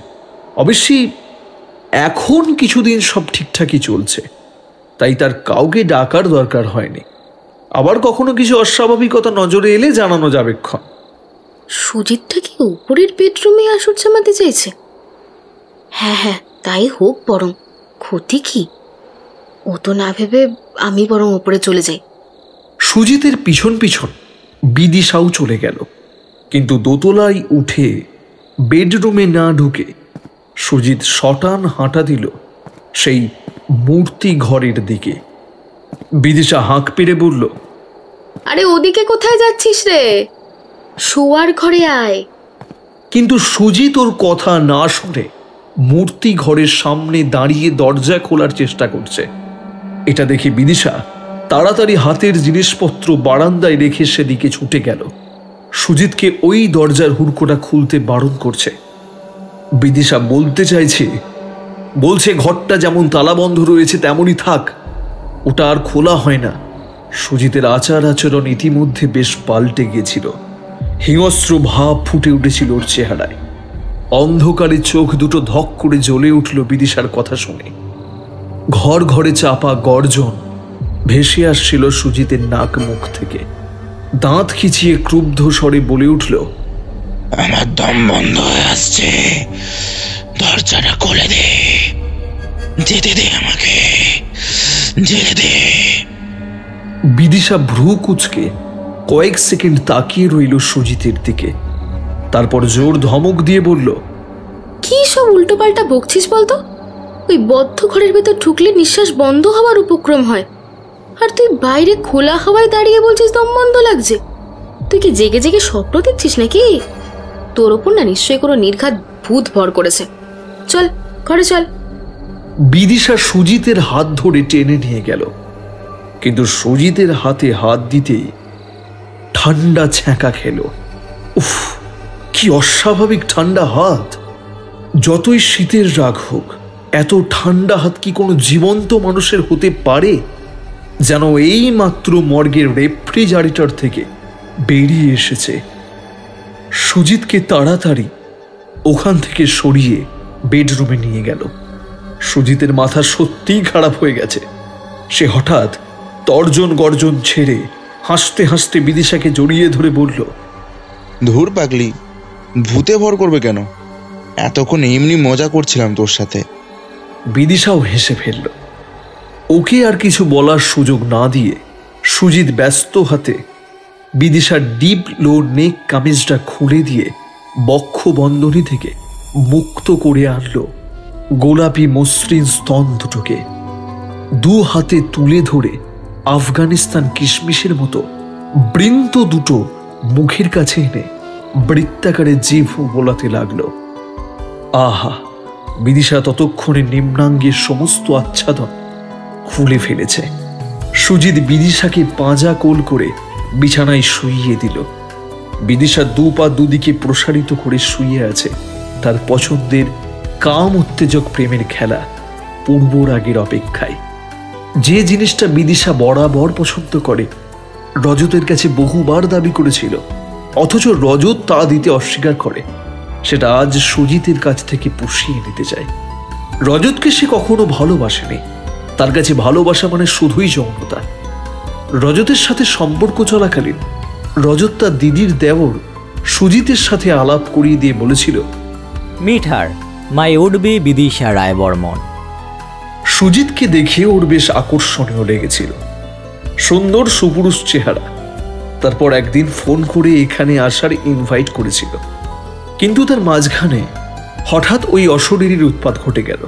মামাকে নিয়ে আসতে বাধ্য হয়েছিল। তবে সুজিত বোধহয় এখনো রজতের সঠিক খবরটা জানে না। বিদিশা বরাবর উচ্ছৃঙ্খল টাইপের মেয়ে। পোশাক আশাক, চটি, জুতোর মতো কথায় কথায় বয়ফ্রেন্ড পাল্টায়। এক কথায় পুরুষ খাকি মহিলা। তার শারীরিক চাহিদাও আর 5টা সাধারণ মেয়ের মতো নয়। ফুর্তি, মৌজ, মস্তি এসব নিয়েই থাকতে ভালোবাসে। রজত বিদিশার কলেজ ফ্রেন্ড। কলেজ থেকেই দুজনের মধ্যে একটা সম্পর্ক তৈরি হয়। রজত বিদিশাকে ভালোবেসে ফেলেছিল, কিন্তু বিদিশা যে তাকে ভালোবাসে না, বিশেষ উদ্দেশ্য নিয়ে তার সাথে মেলামেশা করছে। সম্পর্ক শুরুর প্রথম থেকেই বিদিশার আগ্রাসী মনোভাব টের পেয়েছিল রজত। তবু এটাও ভেবেছিল বিদিশা যৌনময়ী হলেও ওকে সত্যিই ভালোবাসে, তাই তার কাছে কথায় কথায় শারীরিক দাবি জানায়। রজতেরও ভালো লাগতো ওর সাথে সহবাসে লিপ্ত হতে, কিন্তু বিদিশার চাহিদা দিনকে দিন অস্বাভাবিক হয়ে উঠেছিল। সব সময় সেই চাহিদা পূরণ করা রজতের পক্ষে সম্ভব হতো না। তবু যতটা পারত বিদিশাকে সুখী করার চেষ্টা করত। অজয় তাদের দুজনেরই ঘনিষ্ঠ বন্ধু ছিল। বেশ কিছুদিন আগে বিদিশা অজয় ও রজতকে নিয়ে ঘাটশিলায় যাবার পরিকল্পনা করে। রজতের খুব একটা যাবার ইচ্ছা ছিল না। সে চেয়েছিল বিদিশার সাথে একা যেতে, কিন্তু অজয়ও যাচ্ছে শুনে রজত আগ্রহ দেখায়নি। সরাসরি কিছু না বললে ও যে মনক্ষুণ্ণ হয়েছে বিদিশা তা ভালো করেই জানত। তবে সে ছাড়বার পাত্রে ছিল না। রজতকে বুঝিয়ে বলেছিল, অজয় খুব বোকা জানিস, ওর বউয়ের সাথে ডিভোর্স হয়ে গেছে, মনটাও একদম ভালো নেই। কাছের বন্ধু বলতে আমি আর কেবল তুমি। চলো ওকে নিয়ে এবার একটা ট্যুর করে আসি। নেক্সট টাইম না হয় তুমি আর আমি গোয়া বা দার্জিলিংয়ে চলে যাব। রজত এ নিয়ে আর আপত্তি করেনি। তিনজনে ঘাটশিলায় গেল। রিসর্টে পাশাপাশি 2টো রুম বুক করেছিল ওরা। একটাই রজত আর বিদিশা, তার পাশেরটাই অজয় একা। সারাদিন একসাথে হইহুল্লোর, আড্ডা, খানাপিনা চলতো রজতদের রুমে বসে। তার ফাঁকে ফাঁকে চলতো সাইড সিন দেখা। রাতে ডিনারের পর অজয় নিজের রুমে চলে যেত। বিদিশা ঘাটশিলায় আরো 2 দিন থেকে যাবার প্ল্যান করে একটা নতুন রিসর্ট বুক করার কথা জানালো রজত আর অজয়কে। রিসর্টের ম্যানেজার ওর খুব চেনা। রিসর্টটা একদম নতুন এবং নির্জন, তখনও আন্ডার কনস্ট্রাকশনে ছিল। প্রথম দিন খুব একটা ভালো কাটলেও দ্বিতীয় জলপ্রপাত দেখতে গিয়ে ঝামেলা শুরু হলো। অজয়কে কোনো না কোনো ছুতোই বিদিশাকে ছুঁতে দেখে রজতের রক্ত মাথায় উঠেছিল। সে যতবার বিদিশাকে আড়াল করার চেষ্টা করেছে ততবারই অজয় ওর ঘনিষ্ঠ হয়েছে। এমনকি বিদিশাও কোনো অবজেকশন করেনি। উল্টে বিদিশা রজতকে বুঝিয়ে বলেছিল, শোন রজত, এসব ভালোবাসা, বিয়ে এগুলো কোনোটাই না পার্মানেন্ট সলিউশন নয়। ওগুলো সম্পর্কের জাঁতা কল, বলতে পারিস এক ধরনের কঠিন নাগপাশ। একবার এতে বাঁধা পড়ে গেল তো লাইফটা পুরো হেল। কারোর কোনো স্বাধীনতা থাকবে না, স্বাধীন চিন্তা ভাবনাগুলো লোপ পেয়ে যায়। তখন সব সময় একটা নিয়ম শৃঙ্খলার বেড়াজালে আবদ্ধ থাকতে হয়। শোন, এইভাবে জীবন কাটানোর না কোনো মানে নেই। সংসার করা মানেই একে অপরের কাছে ধীরে ধীরে ফুরিয়ে যাওয়া। তাই যতদিন যৌবন আছে আনন্দ ফুর্তি করে কাটা। আরে লাইফটাকে এনজয় কর। তোরা দুজনেই তো আমার close friend. I like both of you. সুতরাং চল না আজকের রাতটাকে একটু রঙিন করে তুলি, স্মৃতিময় করে তুলি। I equally like both of you. Bidisha চোখ বুজে শুয়ে শুয়ে পুরনো কথাগুলো ভাবছিল। রজতটা সত্যিই পাগল ছিল ওর জন্য। ওদিকে সুজিত ওকে ধাক্কা মেরে বলল, কিরে তুই কোন জগতে চলে গেছিলি? ধুর, মুডটাই নষ্ট হয়ে গেল আমার। বিদিশার হুঁশ ফিরে এলো। সে বলল, আরে রাগ করছিস কেন? একটা ইমার্জেন্সি কনফারেন্স কল আসতে পারে, সেটা আমার হঠাৎ মনে পড়ে গেল, তাই একটু অন্যমনস্ক হয়ে পড়েছিলাম। আয়, তোর মুড বানিয়ে দিচ্ছি এবার। এই বলে বিদিশা সুজিতের বাকি পোশাকটুকু খুলে দিয়ে পুরো উলঙ্গ করে দিল। সুজিতের সর্বাঙ্গ লেহন করে ওকে উত্তেজিত করে তুলল আবার। তারপর আবার সে আগের মতো 2 পা প্রসারিত করে শুয়ে পড়ল বিদিশা। ফের রজতের কথা ভেবে অতীতের চিন্তায় বিভোর হয়ে গেছিল বিদিশা। তাই খেয়াল করেও দেখল না তার প্রসারিত পা বেয়ে কিছু একটা সরসর করে উঠে আসছে। যখন টের পেল তখন অনেক দেরি হয়ে গেছে। শীতকালের মুহূর্তে ভয়ে খুব জোরে চিৎকার বেরিয়ে এলো। সুজিত ওর কথা শুনে প্রথমে হো হো করে হাসছিল। সেই হাসিটা এখন পরিণত হলো নারকীয় হুঙ্কারে। সুজিতের চেহারা আমূল বদলে গেছে। চোখের সামনে দাঁড়িয়ে আছে রজতের অপার্থিব কালো ছায়া। ভয়ে সিটিয়ে গেল বিদিশা। রজতের ছায়ামূর্তি চোখের নিমেষে অদৃশ্য হয়ে গত রাত্রে দেখা সেই কাটা জিভে পরিণত হয়ে গেছে। জিভটা খানিকক্ষণ শূন্যে ঝুলে রইল। টপ টপ করে তাজা রক্ত পড়ে বালিশ, বিছানা, চাদর ভিজে গেল। বিদিশার কথা বলার শক্তি নেই, নড়াচড়ার ক্ষমতাটুকু হারিয়ে গেছে। কাটা জিভটা ওর পিছু ছাড়েনি। সাপের মতো কিলবিল করে পা বেয়ে ক্রমাগত ওঠা নামা করছে। ওদিকে নিচের সিঁড়িতে হঠাৎ কারো পায়ের শব্দ হলো। কেউ নিচ থেকে কাতর স্বরে চিৎকার করে বলল, বিদিশা, বিদিশা বাঁচা আমাকে, ও এক্ষুনি আমায় মেরে ফেলবে। এ কি, এ তো অজয়ের গলা। চমকে ওঠে বিদিশা। পরক্ষণে একটা বাচ্চা মেয়ের খিলখিল হাসি কানে এলো তার। হ্যারিকেনের তেল শেষ হয়ে গেছে। কেরোসিন পোড়ার বিশ্রী গন্ধ নাকে আসছে। আকাশের চাঁদ উধাও হয়ে গেছে। বিদিশা অন্ধকারে জোনাকির আলোয় দেখতে পেল অজয়ের পিছু পিছু কলকাতার বাড়িতে দেখা ভুডু পুতুল হাতে সেই বাচ্চা মেয়েটা এসে চৌকাঠে দাঁড়িয়ে আছে। অজয় ঠকঠক করে কাঁপছে আর বলছে, বিদিশা তুই কোথায়? প্লিজ প্লিজ আমার বাঁচা। কিন্তু অন্ধকারে অজয় ঠাহর করতে পারল না যে বিদিশার সাথে কি ঘটে গেছে। বাচ্চা মেয়েটা অজয়কে সারা বাড়ি তাড়া করে বেড়ালো। অজয়ের বুক ফাটা আর্তনাদ শুনে বিদিশা তাকে রক্ষা করতে পারে না। বাচ্চাটাকে সে ভালোভাবেই চেনে। ঘাটশিলার সেই নতুন রিসোর্টের কেয়ারটেকার মণিলালের 8 বছরের মেয়ে মুন্নি।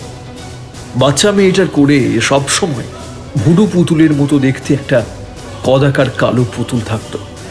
ওটা সে রাস্তা থেকে কুড়িয়ে পেয়েছিল। পুতুলটার নাম রেখেছিল ভুডু সোনা। রিসর্টে সেদিন রাতে দুটো মর্মান্তিক হত্যাকাণ্ড হয়েছিল। সাইট সিন করে ফেরার পর অজয় ও বিদিশা ডিনার সেরে নেয়। রজত কিছুই মুখে তোলে না। তার কানে বিদিশার বলা কথাগুলো অনবরত বাজছিল। বিদিশা যে এতটা বিকৃত মানসিকতা এবং জঘন্য রুচির মেয়ে তা তার কল্পনার বাইরে ছিল। রজত সে রাতে অজয়কে বিদিশার সাথে থাকতে বলে নিজে একা অজয়ের রুমে চলে যায়। বিদিশার জীবন থেকে চিরদিনের মতো সরে যাবার সিদ্ধান্ত নেয়। কিন্তু বিদিশার খিদে মেটানো একলা অজয়ের পক্ষে সম্ভব ছিল না। রজতকে অজয়ের সাথে যৌথভাবে যৌন মিলনে আবদ্ধ হতে বলে। রজত সেই নোংরা খেলায় রাজি হয় না। জোর করে মদ খাইয়ে তাকে দিয়ে নিজের বিকৃত কামনা মেটাতে চেয়েছিল বিদিশা। রজত পালাবার চেষ্টা করেছিল। অজয় জোর করে ওর ঘাড় ধরে বিদিশার কাছে নিয়ে এলো। নোংরা পর্ন সাইট দেখিয়ে বিদিশা বলেছিল, দেখ দেখ কিভাবে লিক করতে হয়।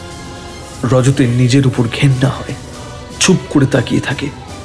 অধৈর্য বিদিশা গর্জে উঠে বলে, What are you looking at, stupid? Ajay, please.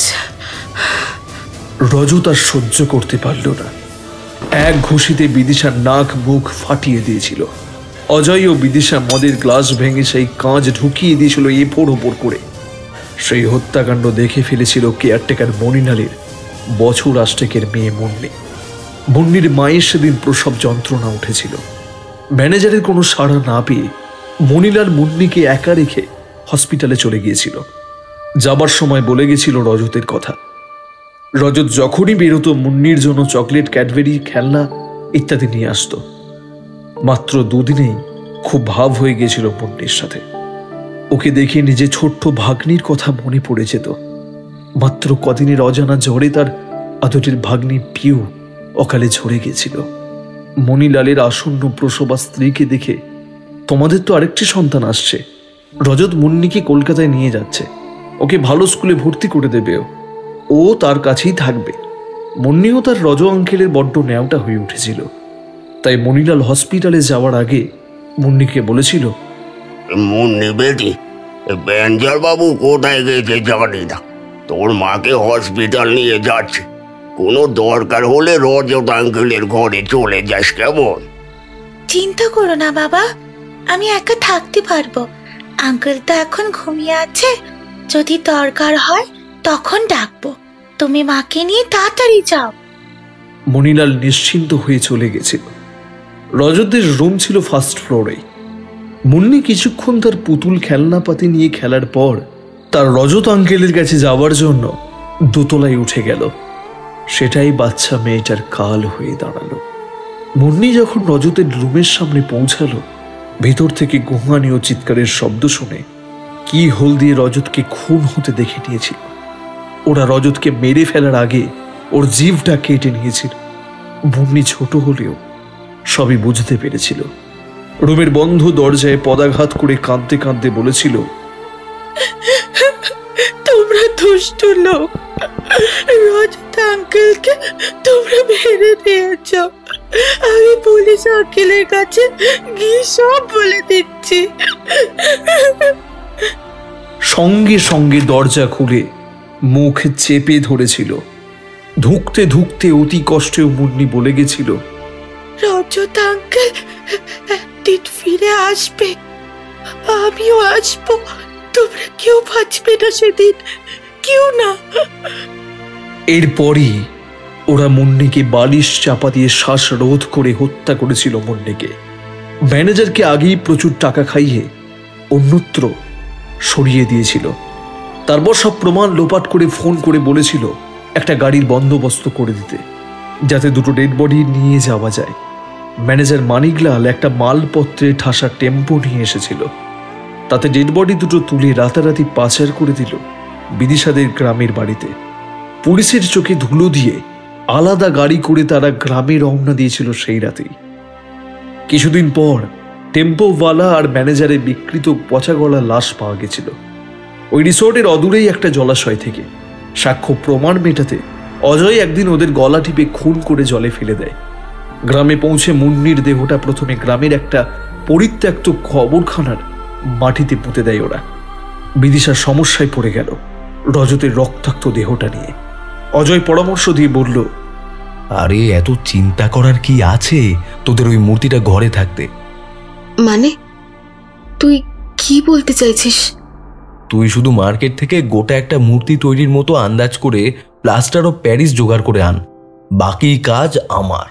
সাথে কয়েকটা gold and gold plaster of Paris পাউডারের বড় পাউচ প্যাকও নিয়ে আসিস। বিদিশা পরদিন সকালে শহর থেকে সমস্ত সরঞ্জাম সংগ্রহ করে আনে। এরপর বিদিশার সাহায্যে রজতের ডেড বডিটা অজয় মূর্তি ঘরে তুলে নিয়ে যায়। প্লাস্টার অফ প্যারিসের পরতে পরতে গোটা শরীরটাকে ঢেকে ফেলে। তারপর ফিনিশিং টাচ হিসাবে ব্যবহার করে গোল্ডেন পাউডার। ব্যাস, একটা গোল্ডেন আইডল তৈরি হয়ে যায়। অজয়ের বুদ্ধির তারিফ করে বিজয়ের হাসি হেসে উঠেছিল দুজনে, কিন্তু আড়াল থেকে যে নিয়তিও হেসেছিল ওদের দেখে তা তখনও তারা বোঝেনি। খুব শীঘ্রই মুন্নির কথা ফলে গেল। প্রথমে রজত, তারপর মুন্নি, দুজনেই জেগে উঠেছিল সময়ের নিয়মে। সমস্ত ঘটনাটা প্ল্যানচেটের মাধ্যমে উইজা বোর্ডে লেখা হয়ে ফুটে ওঠে। কিছুক্ষণ পর রজতের আত্মা মিডিয়াম সুজিতকে ছেড়ে চলে যায়। সুজিত জ্ঞান হারিয়ে লুটিয়ে পড়ে। বাকি সদস্যরা সুজিতের জ্ঞান ফিরিয়ে আনে। একটু ধাতস্থ হবার পর সম্পূর্ণ ঘটনাটা চোখের সামনে জীবন্ত হয়ে ফুটে উঠেছিল এতক্ষণ ধরে। রজত সুজিতের ঘনিষ্ঠ বন্ধু। রজত অনাথ, এক দিদি ছাড়া তার আর কেউ ছিল না। সুজিত তার দিদির দেবর। সেই সূত্রেই দুজনের বন্ধুত্ব গড়ে ওঠে। রজত চাকুরি সূত্রে উড়িষ্যায় থাকত। মাঝে মাঝে কলকাতায় এসে বিদিশার সাথে দেখা করে যেত। একদিন সুজিতের সাথে বিদিশার আলাপ করিয়ে দেয় রজত। বিদিশা সুজিতকে কামনা করেছিল, কিন্তু সুজিত বিদিশাকে কোনোদিন খারাপ নজরে দেখেনি। বরং ওর বাড়িতে ভুতুড়ে উপদ্রব হচ্ছে শুনে মামা বীরভদ্রকে গ্রামের বাড়িতে নিয়ে এসেছিল। ঘাটশিলায় গিয়ে যে রজতের মৃত্যু হয়েছে সে খবরটা সুজিত বা তার বৌদি কেউই জানতে পারেনি। রজত যেহেতু স্বেচ্ছায় যায়নি, তাই বিদিশা আর অজয়ের সাথে ঘাটশিলা যাবার খবরটা রজত সুজিতকে জানায়নি। বিদিশা এবং অজয়ও নিজেদের স্বার্থে খবরটা গোপন রেখেছিল। আচার্য বীরভদ্র বিদিশার গ্রামের বাড়িতে বসে হাতের করগুনে ঘটনার কিছু অংশ দেখতে পেয়েছিলেন এবং তাই তিনি সুজিতকে নিয়ে নিশ্চিন্দিপুর থেকে চলে এসেছিলেন। তবে প্রকৃত কারণটা সেদিন সুজিতকে জানতে দেয়নি। শুধু বলেছিলেন কোনো গর্হিত কাজ তিনি করতে পারবেন না। সুজিতের মন তখন থেকেই কু গাইতে থাকে। বহুদিন রজতের সাথে যোগাযোগ না হওয়ায় সুজিতের খুব খটকা লাগে। তার মধ্যে একদিন রজতকে মৃত অবস্থায় স্বপ্নে দেখে। টুকরো টুকরো কিছু দৃশ্য তার চোখে ভাসে। সুজিতের সন্দেহ গাঢ় হয় এবং সে প্ল্যান সেট করে। সেই সুজিতের রূপ ধরেই আজ প্রতিশোধ নিতে এসেছে রজত। কাটা জিভটা বিদিশার সর্বাঙ্গে ঘুরপাক খাচ্ছে। পৈশাচিক উল্লাসে ফেটে পড়েছে রজতের অতৃপ্ত আত্মা। তার সাথে যোগ দিয়েছে বাচ্চা মেয়ের অপার্থিব খিলখিল হাসি, মুন্নির অট্ট হাসি। অজয় ভয়ে পালাতে গিয়ে দিক বিদিক শূন্য হয়ে ঝাঁপ মেরেছে বারান্দা থেকে। উঠোনে তার হাত পা ভাঙা অচৈতন্য দেহটা পড়ে আছে।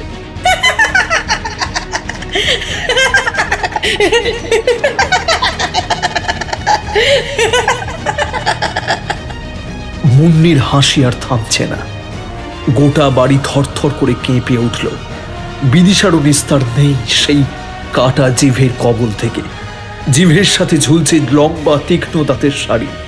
মুহূর্তের মধ্যে বিদিশার সর্বাঙ্গে দাঁত বসিয়ে গোপন আঙুল চিরে ফালা ফালা করে দিল। তারপর টানতে টানতে নিয়ে গেল সে মূর্তির ঘরে। রক্তাক্ত অচৈতন্য বিদিশাকে মেঝেতে ফেলে রেখে উঠোন থেকে তুলে নিল অজয়ের ভেঙে চুরমার হয়ে যাওয়া দেহটাকে। তাদেরও স্থান হলো মূর্তি ঘরের মূর্তির ভেতরে। জ্ঞান যদি ফিরেও আসে, সেখান থেকে বেরিয়ে আসার কোনো উপায় থাকবে না তাদের। শ্বাস আটকে মারা যাবে। সুজিত আচার্য বীরভদ্রের সাথে যখন নিশ্চিন্দিপুর গ্রামে এসে পৌঁছালো, তখন সব শেষ হয়ে গেছে। তারা তখনও জানে না এই বাড়িতে কিছুক্ষণ আগে কি ঘটে গেছে। তবে বাড়ি খালি দেখে বীরভদ্র কিছুটা আঁচ করতে পেরেছিলেন। তিনি জানতেন প্রতিশোধ নিতে আত্মারা আবার জেগে উঠবে। সুজিতের কথা মতো সেই সোনার মূর্তি ভেঙে ফেলে ভিতর থেকে বের করে আনা হলো প্লাস্টার অফ প্যারিসে ঢাকার রজতের গলিত সব। তাদের পরবর্তী পদক্ষেপ ছিল কবর থেকে মুন্নির দেহ তুলে উভয়ের অতৃপ্ত আত্মাকে মুক্তি দেওয়া। সেই কাজ সম্পন্ন করতে আচার্য বীরভদ্র আজ নিশ্চিন্তে পুরে এসেছেন।